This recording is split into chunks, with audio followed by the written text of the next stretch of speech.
देखिए, हम लोग अमूमी तौर के ऊपर क्या करते हैं, हम लोग अल्फाज और डेफिनेशन की अंदर खो जाते हैं। हम उसकी एप्लीकेशन भूल जाते हैं कि इस चीज की एप्लीकेशन क्या है, वाई, ये क्यों कहा गया। मतलब आपको मैं यहाँ पर छोटी सी मिसाल देना चाहूँ, हम सब लोगों को पता है कि किसी नमाज पढ़ने वाले के आगे से नहीं गुजरना।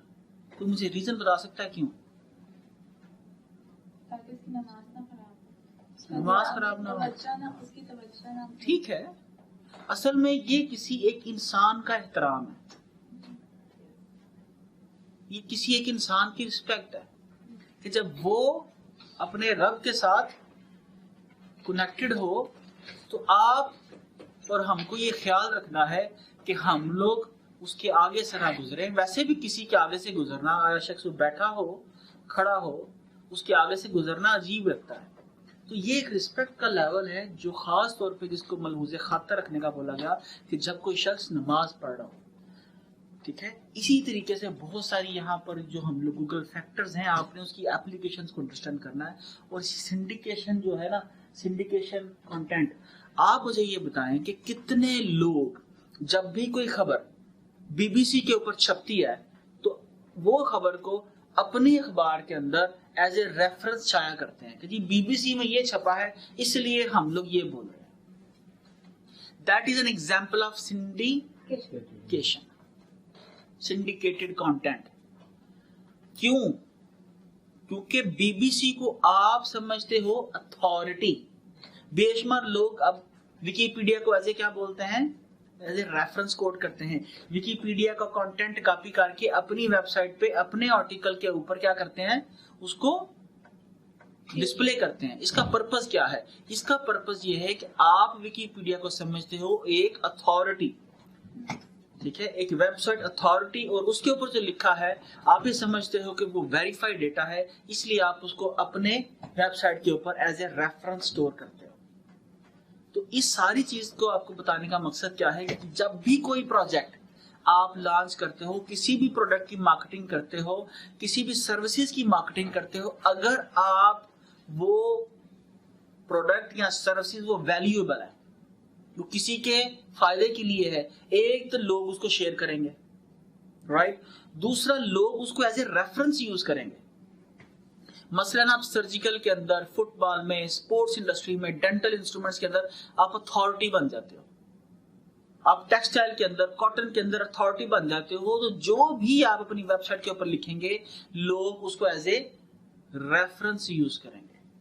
बेशुमार लोग, मतलब हम लोगों ने एक प्रैक्टिस की, किल्ट के अंदर बेशुमार ऐसी टर्म्स हम लोगों ने इंट्रोड्यूस कराई और हमको देखते हुए बाकी सारी की सारी स्कॉटिश और किल्ट कम्युनिटी ने उसको अडॉप्ट कर लिया। ये कैसे हो सकता है? ये ऐसे ही हो सकता है कि सारी किल्ट कम्युनिटी ये सोचने पे मजबूर हो गई कि भाई सबसे ज्यादा जो किल्ट्स के न्यू डिजाइन हैं ये कंपनी ऑफर कर रही है, तो ये जो कंपनी टर्म भी यूज कर रही है यही शायद ठीक टर्म होगी। तो सही थी या गलत है, ये एक अलग बहस है। तो आप जब भी किसी इंडस्ट्री की अथॉरिटी बन जाते हो, और अथॉरिटी बनने के लिए आपको मेहनत करनी पड़ती है, कॉपी पेस्ट से काम नहीं चलता।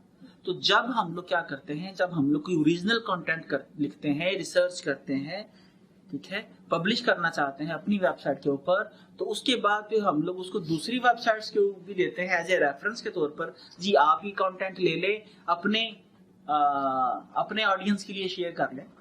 जिस तरह मैं आपको एक एग्जांपल देता हूं, जिस तरह मौलाना रूम की मसनवी है, एक किताब है, अब इसका कितनी दूसरी लैंग्वेज के अंदर तर्जमा हो चुका है। कुरान है, इसका दुनिया की बेशुमार ज़बानों में तर्जमा हो चुका है। तो ये क्या है कि एक अथॉरिटी है और उस अथॉरिटी को हर रीजन के रहने वाले लोगों ने अपनी अपनी लैंग्वेज में कन्वर्ट करके उसको समझना चाहा। तो जब आप ये समझें कि आपका कंटेंट, आपकी वेबसाइट लोग कॉपी करना शुरू कर देंगे, ठीक है, तो आपकी अथॉरिटी बिल्ड होना शुरू हो जाएगी और गूगल क्या समझेगा, आपको सबसे ऊपर रैंक करेगा। अब कोई भी जीन्स बनाने वाली कंपनी है, किल्ट बनाने वाली कंपनी है, जैकेट्स बनाने वाली कंपनी है, हर रोज वो एक नया डिजाइन डेवलप कर रही है, इनोवेट कर रही है, ठीक है। कार बनाने वाली कंपनी है, हर रोज वो नई कार बना रही है, नई टेक्नोलॉजी जो है वो ऑफर कर रही है। तो क्या होगा इसका सिलसिला? वेरी सिंपल, गूगल उस वेबसाइट को अथॉरिटी डिक्लेयर कर देगा और उस पूरी की पूरी इंडस्ट्री से रिलेटेड जब भी कोई शख्स कोई प्रॉब्लम गूगल के ऊपर अपनी डालेगा तो सबसे ऊपर कौन सी वेबसाइट रैंक करेगी? वही वाली जिसने अपनी अथॉरिटी बिल्ड की है। तो ये है कॉन्सेप्ट आपका कंटेंट सिंडिकेशन, और दिस इज वेरी इंपॉर्टेंट। आपका कंटेंट जितना ज्यादा सिंडिकेट होगा वो उतनी ज्यादा आपकी अथॉरिटी बिल्ड होती जाएगी। और इसके लिए आपको ये बिल्कुल जरूर करना है कि आपको क्वालिटी कंटेंट राइट करना है, आपको रिसर्च करनी है, आपको मेहनत करनी है। आप ये जहन में मत रखिए कि आप एक जैकेट जो है किसी अमेरिकन कंपनी की, किसी बाहर की कंपनी की देख के तो उसकी कॉपी बना लेते हो। भाई थोड़ा सा चेंज कर लेना, थोड़ी सी तब्दीली कर लो। आप थोड़ी सी तब्दीली करने से एक नया डिजाइन बन जाएगा। मुझे ये बताया जितनी भी कंपनीज है, मर्सिडीज, टोयोटा, होंडा, इनकी गाड़ियों में क्या फर्क है? लाइट्स की थोड़ी सी शेप में फर्क है ना। किसी की लाइट्स ऊपर छत के ऊपर तो नहीं लगी होती या नीचे टायरों में तो नहीं लगी होती। क्या है, थोड़ी सी शेप में डिफरेंस डाला और अपना ब्रांड लॉन्च कर दिया। तो इसी तरीके से हम लोग अपनी जीन्स, अपनी जैकेट्स, अपने सर्जिकल इंस्ट्रूमेंट्स, ठीक है, अपनी टेक्सटाइल, अपने डिजाइन, अपने खवातीन के कपड़ों के डिजाइन हम लोग डेवलप कर सकते हैं। और उसके लिए जो ये हमारा 3 पा का ऊपर लगा हुआ है, इसके ऊपर थोड़ा सा वजन डालना पड़ेगा। Thank you.